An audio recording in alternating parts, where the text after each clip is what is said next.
کیا ہر شخص کے لیے تسلیم و رضا کا راستہ ایک ہی ہے، یا ہر شخص کے لیے اللہ تعالیٰ نے الگ الگ راستے بنائے ہیں؟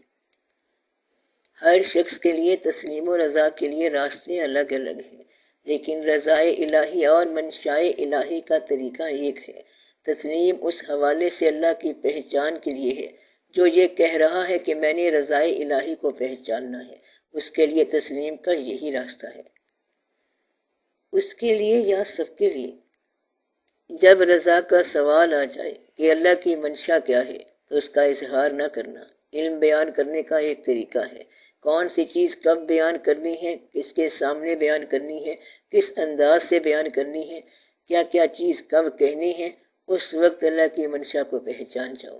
کوئی بزرگ یا پیغمبر مشکل سے گزرے تو انہوں نے وہ دعا نہیں پڑھی جو ہمیں بتائی ہے۔ وہ وہاں اپنے علم کا اظہار کر سکتے تھے لیکن نہیں کیا، وہاں تسلیم کا راستہ بنایا۔ حضور، کیا یہاں آپ اظہار کا لفظ نمائش کے معنوں میں استعمال کر رہے ہیں؟ بالکل، نمائش کے معنوں میں استعمال ہوا ہے۔ دولت کو بھی میں نے نمائش کے معنوں میں کہا ہے۔ میرا مقصد یہ ہے کہ وہ جو چیز آپ کے لیے تعریف کا سبب بنتی ہے اس سے گریز کرو۔ اس بات کو یوں سمجھو کہ لوگوں سے ستائش اور تعریف کی تمنا عام طور پر انسان کو مسلیڈ کر جاتی ہے۔ اس مصیبت سے بچنے کے لیے بزرگوں نے ملامت کا طریقہ اختیار کیا۔ ملامت کا طریقہ ایکسٹریم نہیں ہے، کیونکہ جو اس کو اختیار کر جائے اس کے لیے کوئی ایکسٹریم نہیں ہے۔ دیکھنے والا اسے ایکسٹریم سمجھتا ہے۔ جو ملامت کے راستے پر عمل کر جائے اس کا تو وہی راستہ ہے، اس کے لیے ایکسٹریم کس بات کی؟ جو طاقت اللہ تعالیٰ نے آپ کو دی ہے، آپ تسلیم و رضا میں اسے اپنے لیے استعمال نہیں کر سکتے۔ جو کچھ آپ کر سکتے ہیں کرتے جائیں، نیکی کر سکتے ہو کرتے جاؤ۔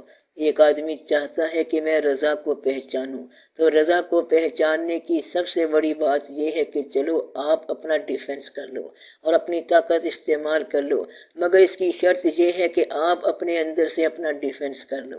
یہ ڈیفنس آپ کیسے کرو گے؟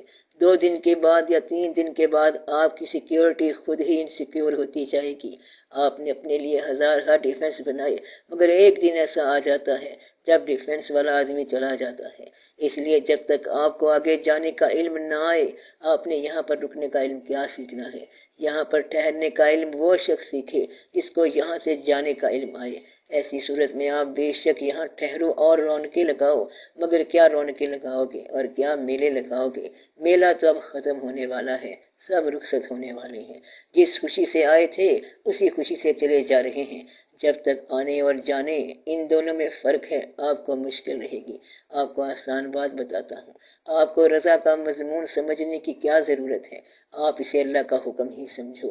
اللہ کا جو حکم جتنا سمجھ میں آئے تعمیل کرتے جاؤ۔ مثلا حکم یہ ہے کہ تم عبادت کرو، اور رضا یہ ہے کہ وہ کافروں کو پیدا کر رہا ہے۔ یہاں پر آپ میں اور اللہ کی رضا میں بڑا فرق ہے۔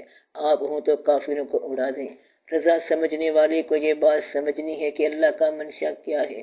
یہ اس کی منشا ہے کہ وہ یتیم پیدا کرتا ہے اور آپ کو حکم دیتا ہے کہ اسے کھانا کھلاؤ۔ کیا اللہ تعالیٰ سے ہمارا تعلق انفرادی ہے؟ آپ کا تعلق کائناتی ہے۔ وہ آپ کا خالق ہے اور خالق کا نام اللہ ہے، اور وہ پوری کائنات کا خالق ہے۔ آپ جس اللہ کی عبادت کر رہے ہو اس کے ہر عمل کی عزت کرو۔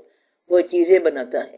اگر وہ کسی ایسے جانور کو پیدا کرتا ہے جو حرام ہے تو پیدا کرنے کا یہ عمل تو اس کی احسن تخلیق ہے۔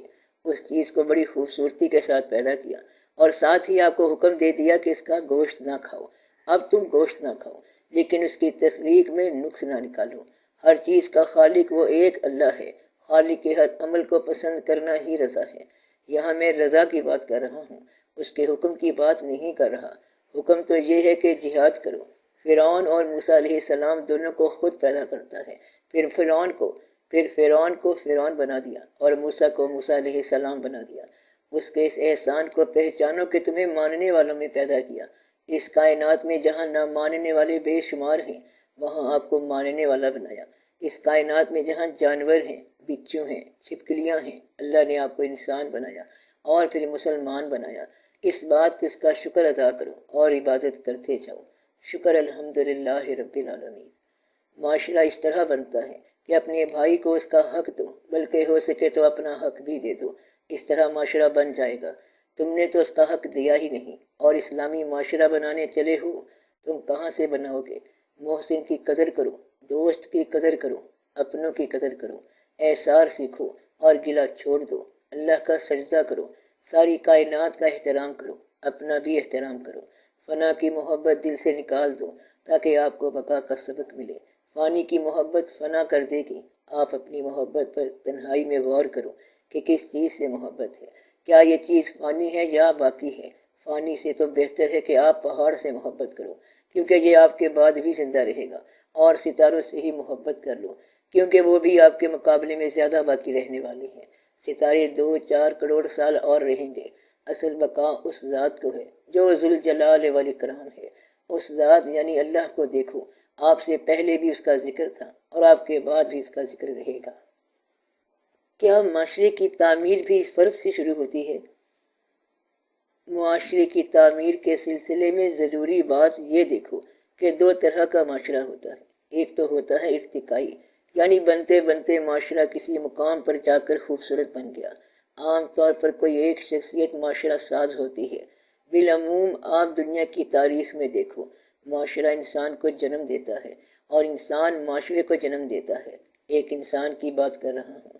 ایک انسان ایسا ہوتا ہے جس پر لوگوں کا اعتبار ہوتا ہے، اسے آپ ریفارمر کہتے ہیں، اور ریفارمیشن والی جماعتیں نہیں ہوتی، یعنی ریفارمیشن کسی جماعت سے نہیں بنتی، بلکہ ریفارمیشن کرنے والا ہمیشہ ایک آدمی ہوتا ہے جس پر لوگوں کو کانفیڈنس ہوتا ہے۔ وہ کہتا ہے کہ دیکھو آج کے بعد چوری نہ کرو، تو لوگ کہتے ہیں اس نے فرما دیا ہے چوری نہ کرو۔ وہ اس اعتماد پہ چوری چھوڑ دیتے ہیں۔ مثال کے طور پر اگر انسان اپنے باپ کے ساتھ بچت کرے تو پھر اطاعت کس کی کرے گا؟ اگر باپ کا حکم ماننا ایمان ہو جائے تو اصلاح ہو جاتی ہے۔ معاشرہ ساز ادارے ایک واحد شخص کے مرہون منت ہوتے ہیں۔ کوئی واحد شخص ہوتا ہے جو سماج کو بدل دیتا ہے۔ اس میں رسول بھی ہیں، پیغمبر بھی ہیں اور ریفارمر بھی ہیں۔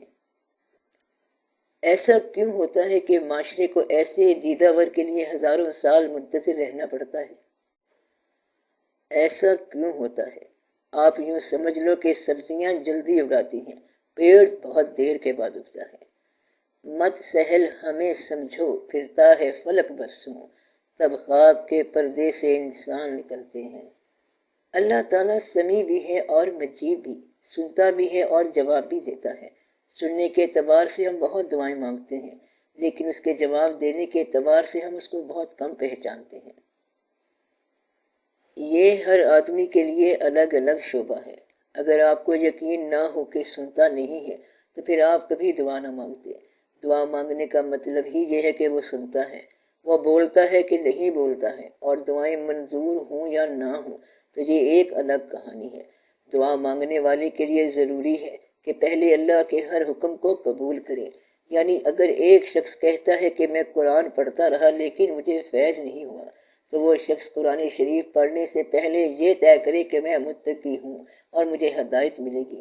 اور اگر کوئی متقی نہیں اور وہ کہتا ہے کہ میں نے قرآن مجید پڑھا، انگریزی میں بھی پڑھا اور فارسی میں بھی پڑھا مگر فیض نہیں ملا، تو اس کو یہ دیکھنا چاہیے کہ قرآن کا اعلان ہے کہ ہدایت صرف متقی لوگوں کے لیے ہے۔ قرآن سے فیض لینے کے لیے متقی ہونا چاہیے۔ متقی کون ہے؟ جو غیب پر ایمان لائے۔ غیب کی تعریف کیا ہے؟ اگر کوئی شے علم میں آ گئی تو وہ حاضر ہو گئی، وہ غیب نہیں ہے، اور اللہ کے لیے تو کچھ غیب نہیں ہے۔ مطلب یہ کہ قرآن پاک سے فیض لینے کے لیے ضروری ہے کہ متقی ہو، اور صرف متقی ہونا ضروری نہیں بلکہ ہدایت یافتہ ہو۔ متقی شخص اسلام کے علاوہ بھی ہو سکتا ہے، مثلا کرسچن ہو سکتا ہے، اس لیے وہ شخص مسلمان متقی ہو تو قرآن سے ہدایت ملے گی۔